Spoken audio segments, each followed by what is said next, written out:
Nature's wealth, good for your health. This is the Raw Life Health Show. Alright everybody, it's Paul Neitz with the Raw Life Health Show. And it's Saturday evening. We just did a lecture here in Lake Worth, Florida. And special guest today, I just ran into a great, I want to say an old friend, but she's not that old. A great raw friend. It's Elena Love, everybody. There she is. Alright. And Elena's been around the raw food community for a very long time. She's a teacher at Living Light Culinary School in Fort Bragg. She has books, videos. She's just raw food website, and we're gonna get your website later, but give it to us right now. PureJoyPlanet.com. PureJoyPlanet.com. Now, Elena, how long have you been on a raw food diet now? 12 years. 12 years. Said you saved your life with raw foods. Did you overcome some illness or something? I had chronic candida, and it was at a level 3. And he told me if it got any worse, it could be serious health challenge.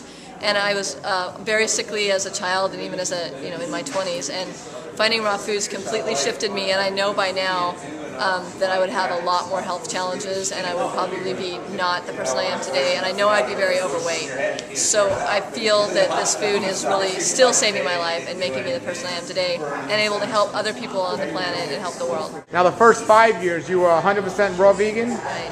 So for the first 5 years she was 100% raw vegan, and ladies and gentlemen, this is still one of the leading raw food teachers out there.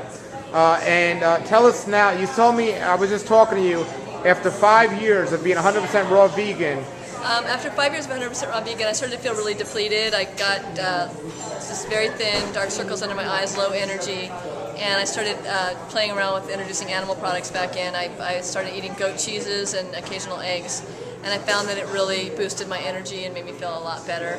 And so at this point now, what I basically do is, it's just as an occasional boost. I like to add goat cheeses in, like the raw goat cheeses, and sometimes some poached eggs or some kind of egg product. Okay. The other thing I want to say too is I was really fanatical at the beginning, and I scared a lot of people. And I think I was doing it for the sake of being fanatical. It was like a religion versus whether it was really the right thing for me. And I've always said in my classes, I've said, I can't stand up here and tell you 100% that the 100% raw vegan diet is the way to go, because I don't know that, and I will never know it. Because I've never met anybody that's 100% raw vegan long term. But I think a huge portion of your diet, 80 to 90% raw vegan, is great, and then supplement with other things that you feel your body needs. And after 5 years, I had more instinct. It was more instinctual intelligence versus just, I need pizza. Like, that's not a real craving.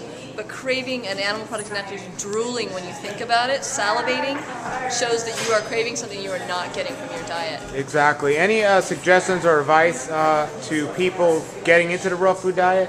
I would say keep an open mind, experiment on your body. I've always done my own, been my own human experiment where I try things before I ever recommend it to someone else, whether it's a supplement, whether it's a superfood, whether it's just eating a raw food diet. I didn't even start talking about it until I've been doing it a while. So I know that the raw food diet works. I know it's amazing, the enzymes, the nutrition.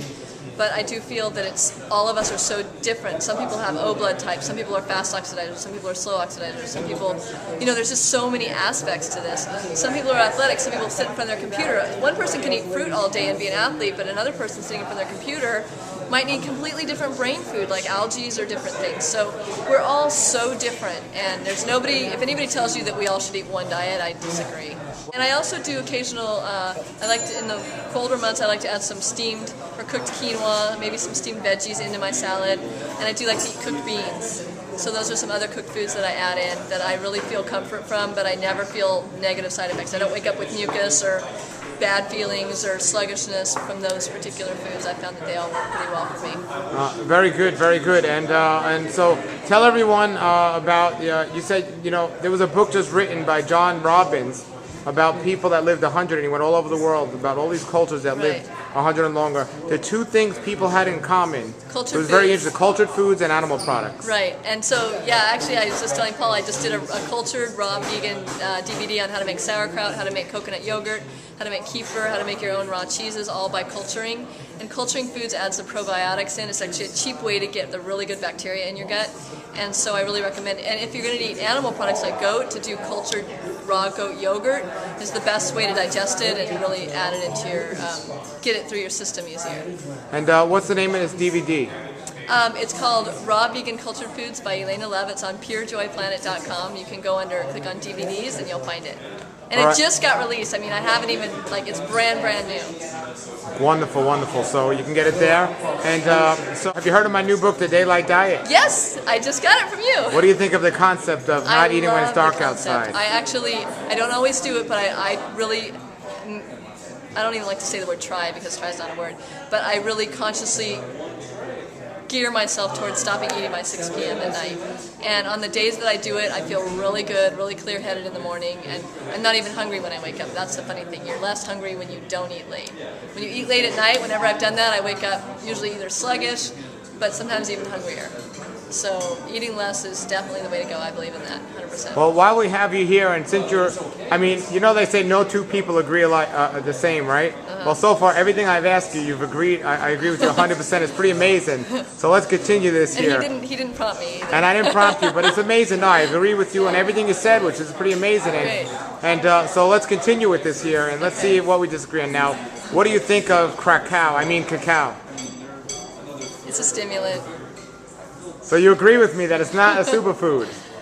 I would say that if you are already off any kind of cacao product, chocolate product, caffeine stimulant, don't add cacao back in. That's what I would say. Wonderful. Okay, we're doing good here. Now, I'm going to try to see what we think. You can pay me later, Paul. I could try to think what we think different here. So how about this one? I know you just came out with a book. See, all these topics on my health show that you haven't seen yet. So I know you just came out with a book about fermented foods.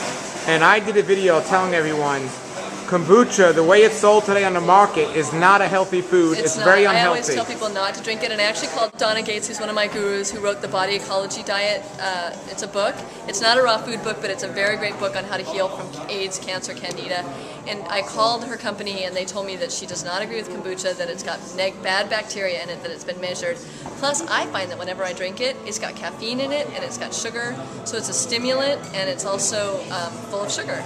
So there's nothing, I can't really say that there's much good about it, other than if you're drinking like some other like alcohol and you want to switch over to kombucha, great, but don't go drinking kombucha thinking it's a health food. Exactly, and everyone see it's a stimulant. Yeah, it is. See my episode, Not Everyone, and you'll be enlightened. All right, Elena. So share with us some whatever you want to share. Now's your moment. Give us a minute of what you'd want to tell my viewers out there in the Raw Life Health Show. Okay, well what I want to tell you is that I think that the raw food diet, it actually saved my life, and I believe in it 100%. I think it's amazing to add as much raw food into your diet as you can. Just to think positive thoughts, I would say, is a huge part. It's not just about the food, it's about your thoughts, it's about how you approach life, looking at the glass half full. No matter what you're going through, you can always find something good to focus on. Instead of focusing on what other people are doing and complaining about them or talking about them or judging, look back at yourself. Always bring it back to yourself. Like, what can I do? If I'm judging someone, what can I look at in myself that needs work? And so if you could take that in anything that you've even seen me say today, and if you're judging it, just take it and just look within and find the treasure in that, find the gift in that. There's always a gift in everything that comes across you. And I'm finding that right now. My son has leukemia, and I'm finding the good in it, finding just whatever I can to get through it and know that it's all going to be okay no matter what happens.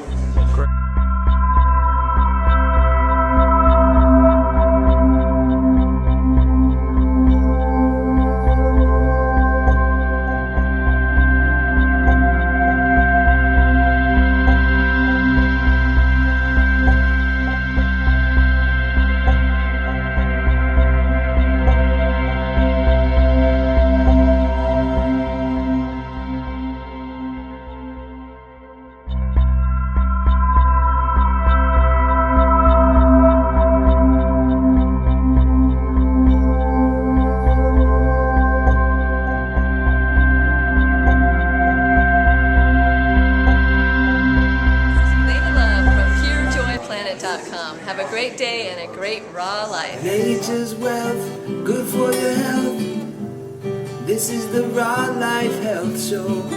Raw Life, brighten up your life.